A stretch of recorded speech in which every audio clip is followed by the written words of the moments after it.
If we can regulate and create safe, regulated relationships with our kids, that's going to promote optimal resilience and well-being.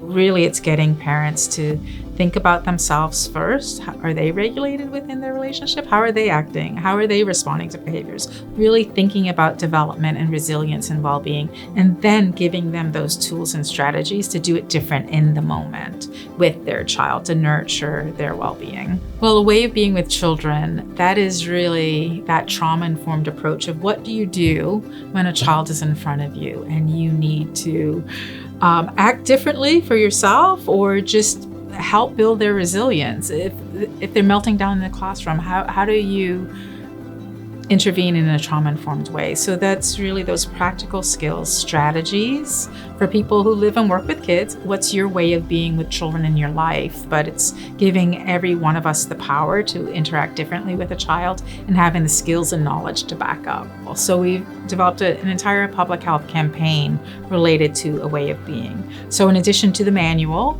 we have a social media campaign. We have short workshops, 30 to 40 minutes. We have tip sheets. We have short videos on YouTube. The science shows we don't have to wait for a child to fall apart emotionally and need a mental health diagnosis. So we're putting those supports, that education, building caregiver community capacity to mitigate the impact of adverse childhood experiences and trauma.